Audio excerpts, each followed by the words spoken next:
Yes. Ladies and gentlemen, the President of the United States.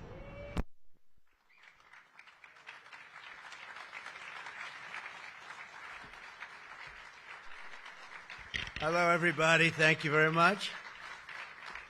Thank you. What a friendly group this is. No Democrats are here, right? Well, I want to thank everybody. This has been a labor of love. You know, we took over a building that was not properly taken care of. It just wasn't. It's a very special building, and we are taking care of it. This was grass, and when you have a news conference, and this was going on for many years, but everybody would just sink into the mud. It was extremely luxurious grass, especially when it was raining, because you'd go down about 5 inches into the mud. And when we had a press conference here, all the press standing back there, they'd be cursing me. The women would be lifting up their shoes, saying, "You've destroyed my shoes. This is terrible." So we got a stone that's the exact same stone and color as the White House itself, because we wanted the friendly feeling of that light color. And it reflects the sun, and it keeps you cool even in the summer. And we've had press conferences. We finished it about a month ago. This is, as you see over here, the Presidential Walk of Fame. And we had this long wall with half windows because that used to be a swimming pool on the other side of the wall. That was the swimming pool where Jackie would say, "I hear women inside." Are women inside? Quite a famous, I'm not saying anything, this was a part of a movie. And the Secret Service said, "No, ma'am, there's no women inside, ma'am. I'm sorry, ma'am, you're going to have to move along. But I hear women inside." "No, ma'am, you'll have to move along, ma'am." So that was the famous swimming pool. Now it's even worse. It's for the media. They covered the pool up. And now it's for the media. And I think we have a small representative group. I don't think they allowed the rest of them. I can't believe it. What happened? They're all on the other side of the wall. Can you believe it? Because this is supposed to be sort of a private event. And there is no such thing in politics as a private event. Lindsey, you learned that a long time ago, right? The great Lindsey Graham. Doing fantastic. You're up 34 points, Lindsey. That's not bad, I'll tell you. It's not bad. So we did the Presidential Walk of Fame from the great George Washington all the way to, well, I think we have to rate him above me. So less than great, less than George. Somebody went up there, they say, "You're the third best president in the United States." This was on television, third best. And they said, "Who are the first two?" "George Washington and Abraham Lincoln." And I got extremely angry at this man. You know, you can't. It's going to be tough to beat, Mr. Senator. It's going to be, John. It's going to be very tough to beat Washington and Lincoln, but we're going to give it a try, right? Hey, they didn't put out 8 wars, 9 coming. All right, we put out 8 wars, and the 9th is coming. Believe it or not.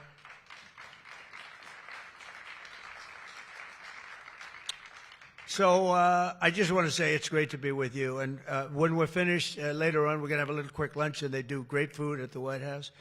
And this is used sometimes for evening, where we've had some incredible people for the evening, and some of the big foreign leaders have been coming. And most excitingly, on the other side, you see the fence and the wall. We're building a world-class ballroom. You know, for 150 years, they've wanted a ballroom here. We don't have a ballroom. We have a little cocktail area, but we don't have a ballroom. The East Room, it's called, is a very small cocktail area. It holds about 88 people if it's tight. And I said, if I do this again, I'm going to get a ballroom built, and we're putting up our own money. With the government is paying for nothing. You probably hear the beautiful sound of construction to the back. You hear that sound? Oh, that's music to my ears. I love that sound. Other people don't like it. I love it, Josh. I think when I hear that sound, it reminds me of money. In this case, it reminds me of lack of money because I'm paying for it, so it's the opposite. But it's going to be one of the most beautiful ballrooms anywhere in the world, and it's going to be able to take care of tremendous things. When you have, as an example, I'm going to see President Xi in 2 weeks. I'm going over to South Korea. We're going to meet in South Korea. We're going to talk about a lot of things. They want to discuss the fact that they're paying 157% tariff. It's a little higher than they thought. And we're doing very well. I think we're going to do well in that negotiation. We've done well, as you know, with Japan, with South Korea, with Europe. The European nations got together. We made a deal. And it was all based without the tariffs. You could have never made the deal. I'll tell you what, tariffs equal national security. Remember that. Tariffs equal national security. You got to remember that. And they also equal wealth for our nation because we've taken in hundreds of billions of dollars in a very friendly manner, given to us by nations that used to take it from us. And they used tariffs on us. We never used it on them because we were foolish, or we were led by people that weren't business people. But it really does. It equals national security. And I wouldn't have put out, I mentioned 8 wars, 9 coming. Of the 8, 5 were based solely on trade and tariffs. India, Pakistan were going at it. 2 nuclear powers, and serious nuclear. 7 planes shot down. They were ready to go, and I called them up. I said, you go to war, and we're not doing a trade deal. And they said, well, what does one thing have to do with the other? I said, it has a lot. You're nuclear powers. And if you do it, we're not doing a trade deal. And 24 hours later, they called me, we have decided not to do it. We stopped the war. We stopped the potential disaster, a nuclear disaster, because of trade. And it's been really amazing. But the tariffs have made us a wealthy country. They've given us tremendous defense. They've given us things that we can do for other countries, very positive. But again, really, it's national security, it's national defense. And they are so important, and it's incredible that presidents, for the most part, didn't know how to use them, when to use them. If you go back, you'll see some of the presidents that were the most successful were believers in tariffs. And I even see foreign countries now that we are doing very well with taking ads. Don't go with tariffs. They're taking ads. I saw an ad last night from Canada. If I was Canada, I'd take that same ad also. But they're actually on television taking ads. But I do believe that everybody's too smart for that. We have a very, very big and important case coming up. We should win the case based on the legal merit. We should also win the case based on all of the things I just said. But we're a wealthy country again. Last week, as you know, they found $31 billion. They came to see me. Sir, we found $31 billion. They said, we don't know why. I said, was this a good find or a bad find? It was a good find. It was a plus 31. We're used to finding negative 31s, right, for the last 30 years. I said, check the tariff shelf. Well, those tariffs haven't kicked in. Yes, they did. They kicked in 2 months ago. Check it. He comes back 2 hours later. Sir, you were right. We have an additional $31 billion, billion, not million, Lindsay, billion, that we just found from tariffs. They kicked in earlier than we thought. You were right. We're a wealthy nation again, and we're a nation that can be secure. We're a nation that can start paying down our debt. And with tariffs, we're the wealthiest nation ever in the history of the world. Without them, we've got to slog. We've got to slog. But remember this, other nations, including China, Japan, European nations, they used tariffs against us for many years. That's why we owe $37 trillion. That's why. But they used tariffs very successfully against us, and we had presidents that never fought it. But now you have a president that does fight it. So I just want to welcome you to the incredible Rose Garden. It's just an incredible place. It was done, we did it, brought it back to health. It was in very bad shape, actually, and we brought it back to health. First Lady Melania did a fantastic job on it. The surrounds and everything, it's all brand new wiring. You know, underneath there's a lot of wire, a lot of things. Everything brand new, everything beautiful. The only thing we did is we had to get a hard surface here because nobody could use it because of the grass. So I just want to welcome you, and I hope you're going to be here a lot. We're going to use it for meetings. We're going to use it for press conferences. Now we can use it. It was unusable before, and now we can use it. But everything that you see was redone.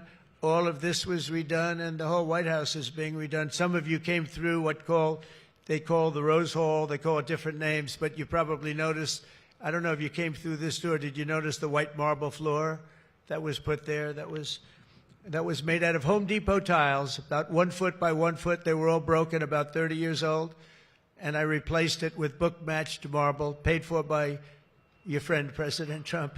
It's like It's amazing how people like it when you say you paid for it.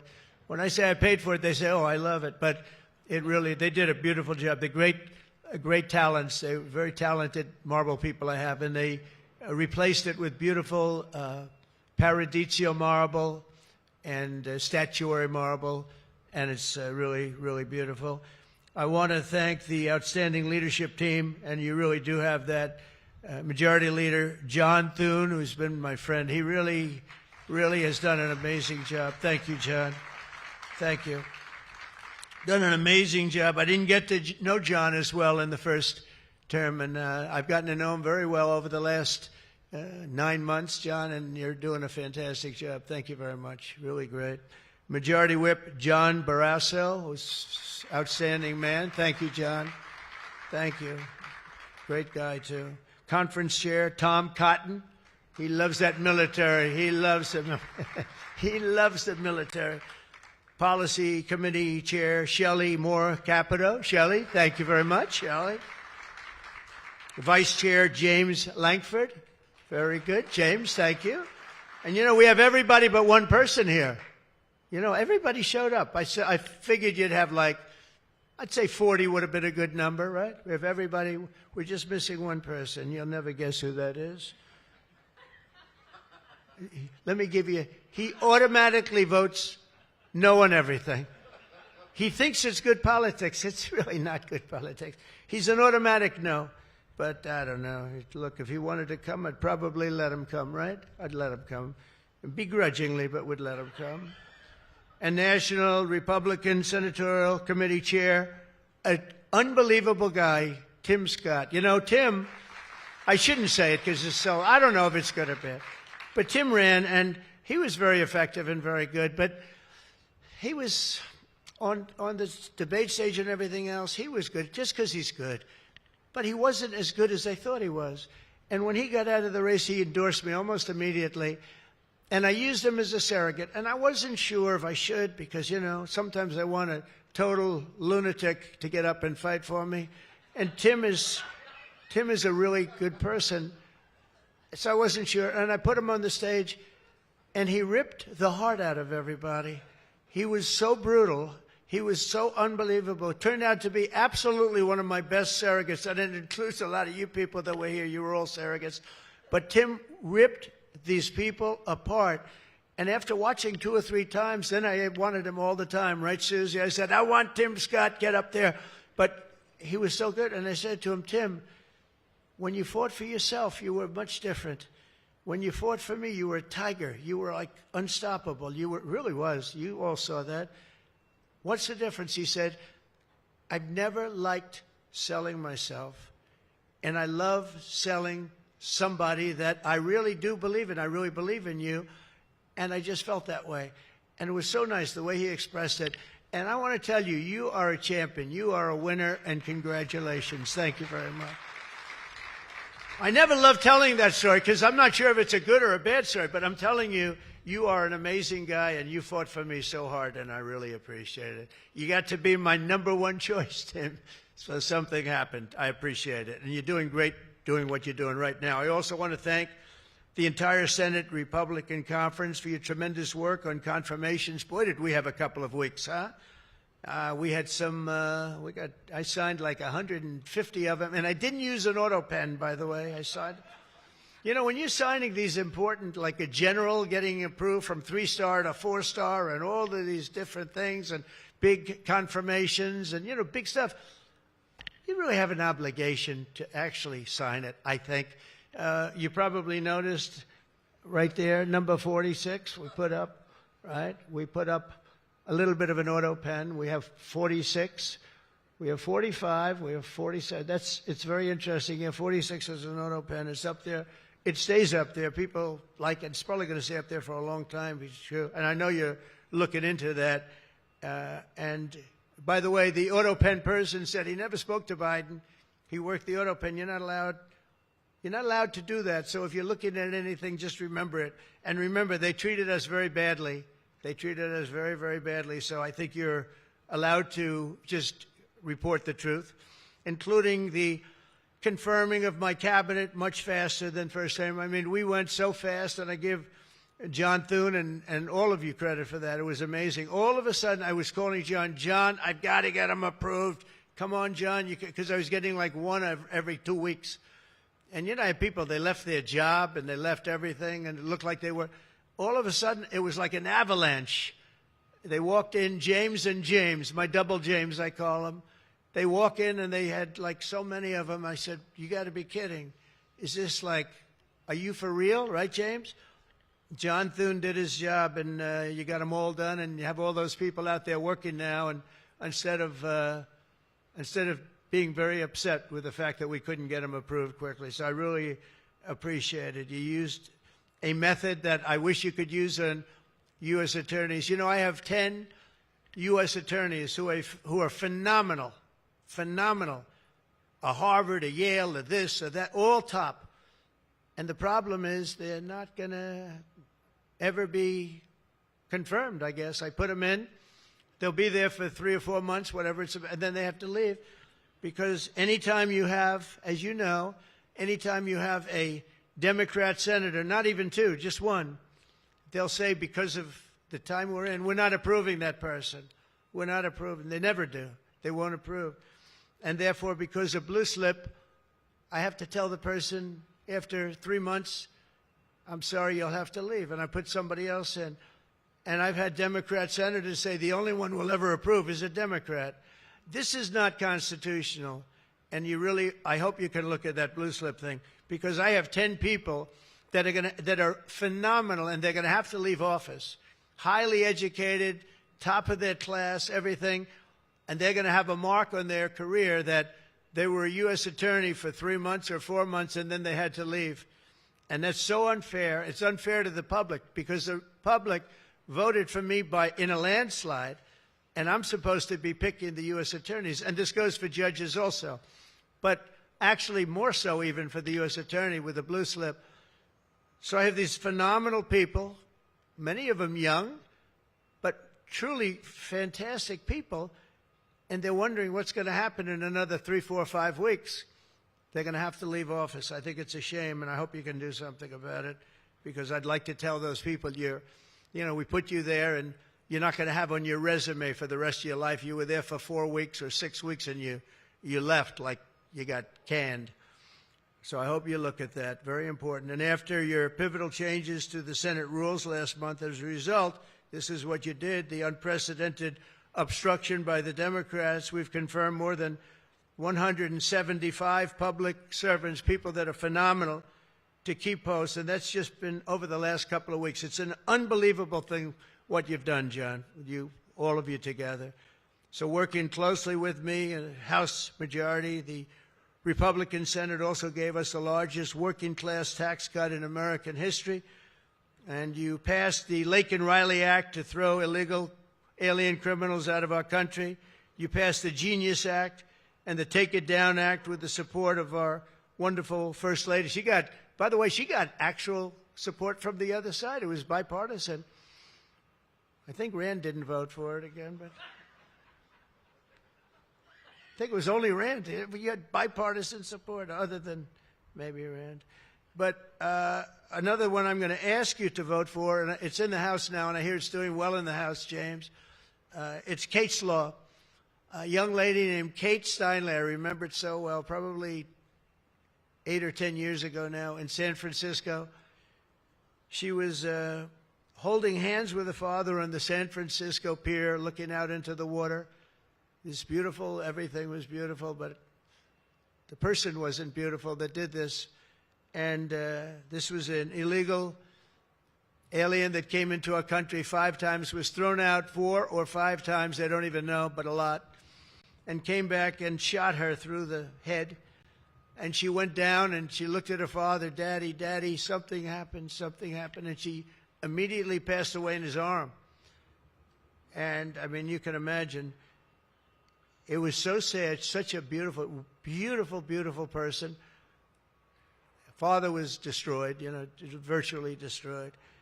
And they they wanted to pass what they call Kate's Law, and it's now again in Congress, and I hear we're going to get it passed in Congress, and when it gets up to the Senate, I hope you guys can pass it. And basically, very simply, it says that if you're an illegal alien and you come in and you get thrown out, if you come back and get caught, you have to spend 10 years in jail. Very simple. Very simple.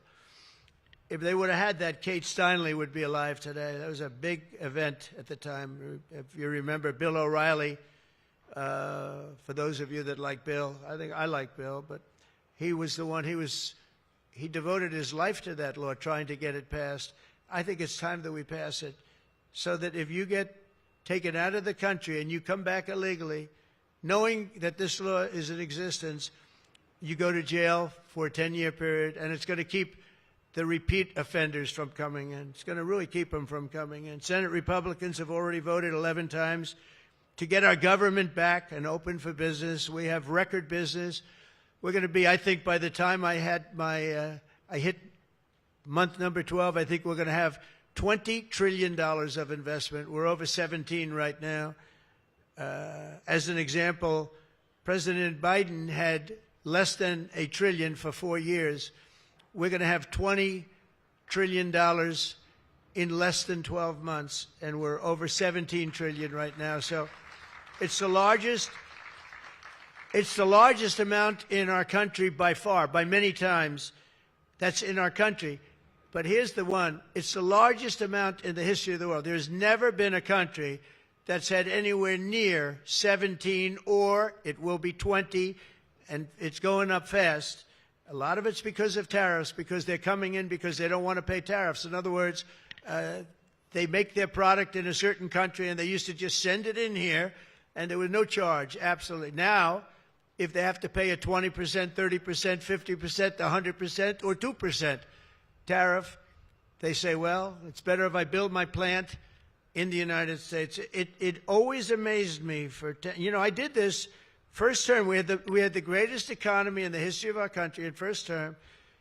We had COVID, and we did a good job with that. That was a curse for every country in the world. It was terrible. But we had the greatest economy we ever had. But if you remember, I started the tariffs, but I held it off because it wouldn't have exactly been good at the time to tell France, you know what they were going through, you know what Spain was going through and Italy was going through, that, by the way, we're going to charge you tariffs. But I had started the process. We were going, the country was doing good, and I took in hundreds of billions of dollars from China. I put the full tariffs on China. Biden left the tariffs because he couldn't. It was too much money, but they gave so many exceptions that they were essentially meaningless. In other words, here's the tariffs, but you don't have to pay if you look at somebody the wrong way. You don't have to pay. So they didn't pay very much. But with me, they were paying hundreds of billions of dollars. And again, I have a great relationship with President Xi. I expect to be able to make a good deal with him, and I want him to make a good deal for China, but it's got to be fair. For years, they were making $500, $600, $700 billion. $700 billion, and we'd be making nothing. It was a one-sided, honestly, we built their military. We built China's military with the money that we lost for so many years getting ripped off. So now we're going to have a fair deal, and I think we're going to have a very successful meeting. Certainly there are a lot of people that are waiting for it. Maybe it won't happen. Maybe it won't happen. Things can happen where, for instance, maybe somebody will say, I don't want to meet, it's too nasty. But it's really not nasty, it's just business, and we're going to do a good job representing you people and representing the people of our country. Unfortunately, in a craven and pointless act of partisan spite, Chuck Schumer, who I've known for a long time, and the radical left Democrats are holding the entire federal government hostage to appease the extremists in their party. And they are extreme. I mean, I've never seen anything like it. They're extreme, and you know what? We had a landslide election. We won the popular vote by a lot. We won the swing states, all 7. Remember, they said, oh, if Trump could get 3 swing states, he'd be. And, well, I didn't get 3. I got 7. We got all 7 by a lot, by record numbers. We won the Electoral College, 312 votes. They said, it's very hard for a Republican. No, it's harder for a Republican. Although now I think we've swapped it. I think it's now harder for a Democrat. Because if you see what we've done with the Hispanics, with the black workers and black men, and recently a poll came out with black men and women were doing so well. You know, they want security. They don't want to have their city destroyed. Women in Chicago, beautiful black women walking around with red MAGA hats because they don't want to be mugged and shot and everything else. And then you see a Democrat get up and tell you how safe it is in Chicago. Do you know they've had, in a fairly short period of time, 4,000 murders?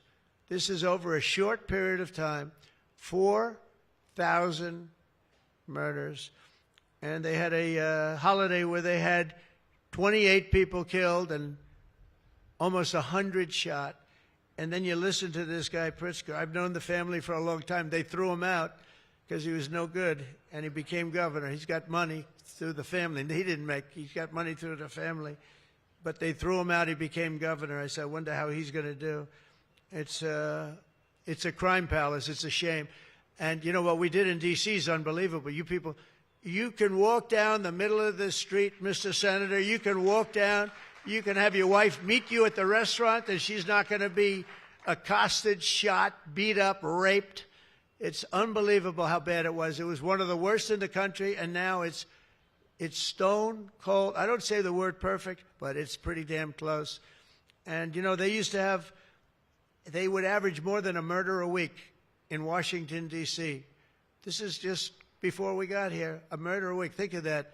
The capital of, in my opinion, the capital of the world. They come from Iowa, they come from Indiana, they come from Florida. You call up the parents, I'm sorry, sir, your son has been shot and killed. We have no crime here now. We have no crime. And the National Guard has been unbelievable, the job. Unbelievable. And you know, it also looks better. I do a tour. I hop in that beast. I feel very safe in the beast. The windows are this thick. But I hop in the beast, and I tell the Secret Service, let's drive around town. I used to do that myself. I could drive myself around. I actually like that better. But now I don't think it's a good idea. But we drive around in the streets. The place is looking much, the grass is good, the fences are down, there's no tents, there's no anything. We are looking like it's just a whole new look. And the most important thing, there's no crime. And we're going to fix the roads. We have great pavers. We're going to fix the medians in between the roads, which are half of them are falling down. We're going to take some of the tiles off the bridges, the tunnels that you have. They've been up for 40 years. They're rotted. And we'll put up brand new, gorgeous white tiles like it's supposed to be. But this place is looking really good, and we haven't even started the real fixing up of the town. We're getting rid of the graffiti. You notice there's almost no graffiti anymore. A lot of that beautiful statuary marble had red graffiti all over it, had bad signs up, and it stopped. We've taken out 1,700 career criminals and people that came in through an open border. They came in through Biden's open border, and we've taken them out. The thing having to do with all of the elements in the great, big, beautiful bill, I'll tell you, it's amazing what we've done. $200 billion in costs for medical. What we've done, $50 billion for rural hospitals. And remember, no tax on tips, no tax on Social Security, no tax on... Think of all of these things that we've done. This is the biggest, this is the greatest bill. Social Security, no tax on overtime, but no tax on tips. I got that from a waitress in Nevada. I was making a speech, and I'm at one of my restaurants in the hotel I own there, and I say, how are you doing? Well, sir, it's terrible. They're taxing my tips. They're going, I wouldn't have even thought that. And I looked at it, and she said to me, sir, there should be no tax on tips. I said, say it one time more. No tax on tips. I walked outside to the press. I said, there will be no tax on tips. She was right. And we won that state by a lot. That's not a state that we win by that much, David, but we won it by a lot. So it was pretty good. But that bill is chock full of so many different things. So it was the biggest bill. I'm actually saying this to the fake news so that they maybe print it, but maybe not, because you people know. It was the biggest bill ever passed in Congress. And what we did was a little risky. We put everything into the bill, John, right? And some people were against it. They said, no, you got to do small bites. and we gave it a shot, and we got it passed. I got a call from John. He said, it was 3 o'clock in the morning. Sir, we have 4 hard no's. Could you please call him? I said, what time is it, John? It's 4 o'clock in the morning, sir. So I call up. One of you is sitting right here. I said, Jim, could I say hello to you? It's 4 o'clock in the morning, right? He said, sir, you have my vote. I said, wow. Then I called up another person. I'll use fictitious names. Doug, could I get your vote? You've got it, sir. Then I called up another one. How about Josh? Could I have your vote, Josh? Because I like Josh. And Josh, who can be very difficult, said, sir, you have my vote. His wife was screaming at him on the other side. Sir, you have my vote. But I called people, and they weren't really hard-nosed. They wanted a little attention, unfortunately, at 4 in the morning. Sometimes I like the ones that don't like the attention, but we'll take it anywhere we can. And we got it passed, right, John?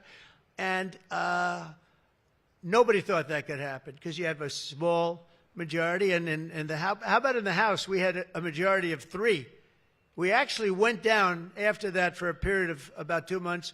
We went down to a majority in the House of 1.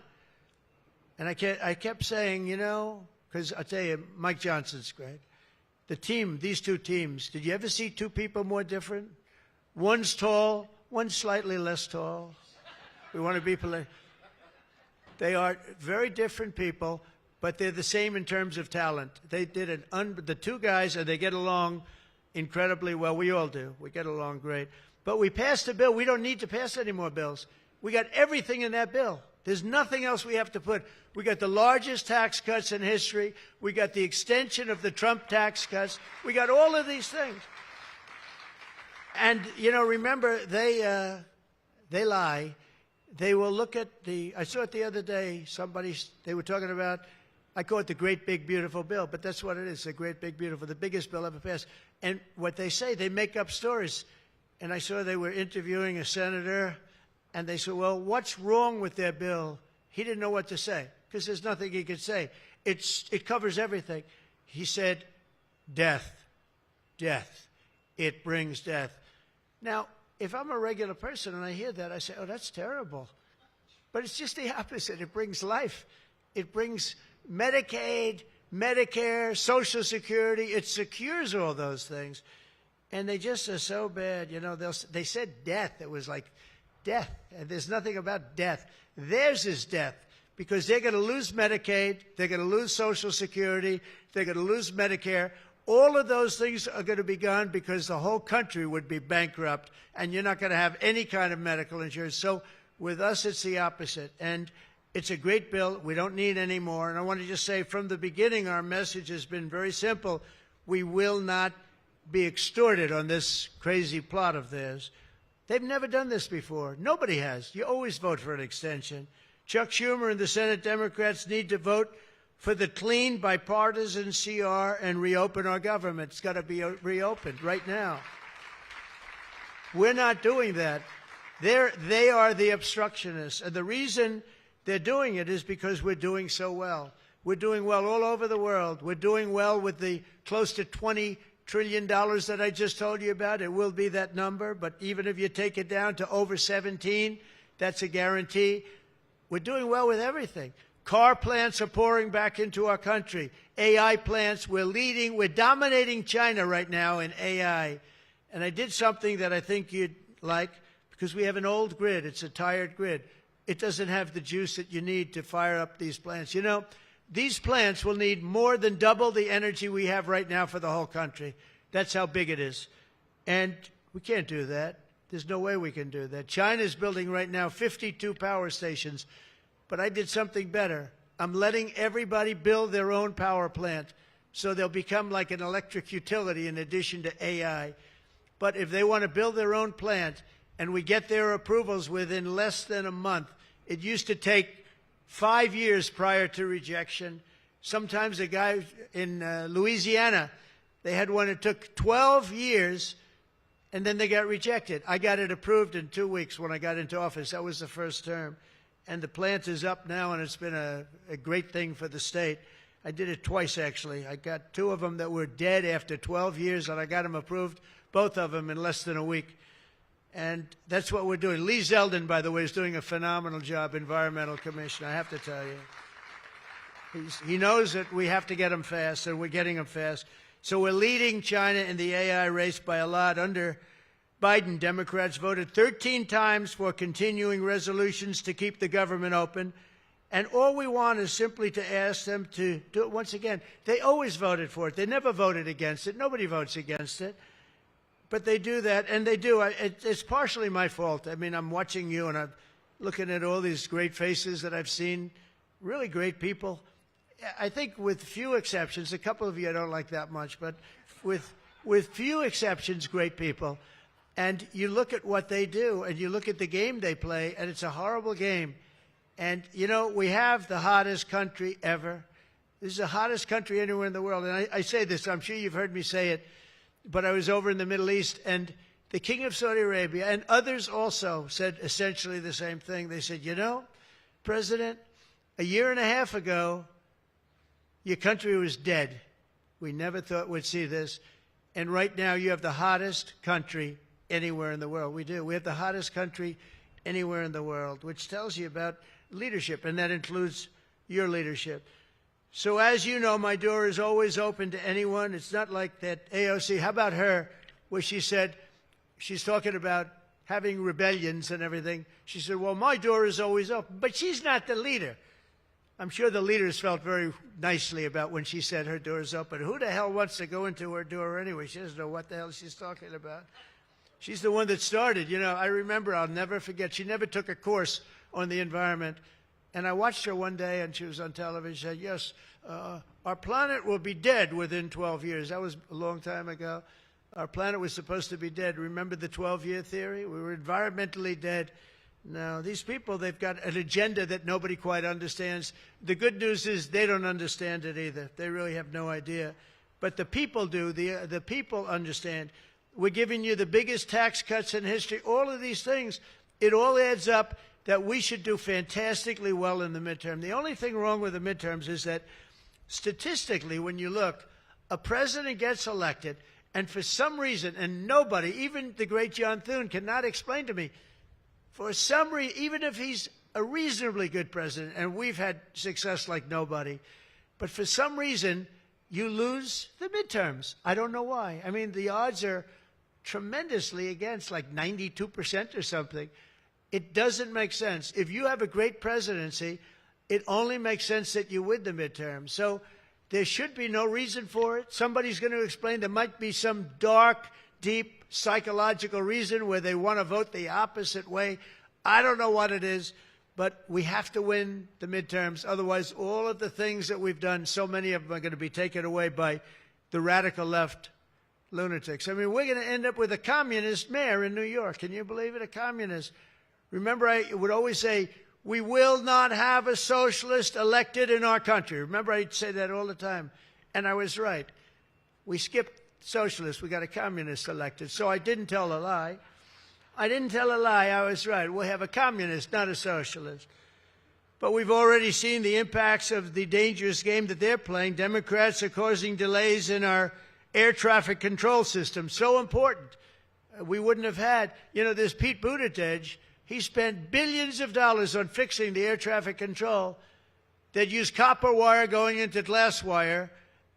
Any union electrician here or any non-union electrician would say you can't hook copper into glass. It doesn't work. They spent billions of dollars. They turned on the system, and it was stone cold blank. We're getting a brand new system. We have bids out now. We have 3 great companies bidding. And I want one bid. Sean Duffy's doing terrifically. I want one bid. I want just bid, and they're responsible for everything. Not where they had like 1,000 contractors. Every contractor, they're all running around. In the end, if one of them does a bad job, we want to be able to blame somebody, and it's going to be one of the very big companies because there's a lot of interest in it.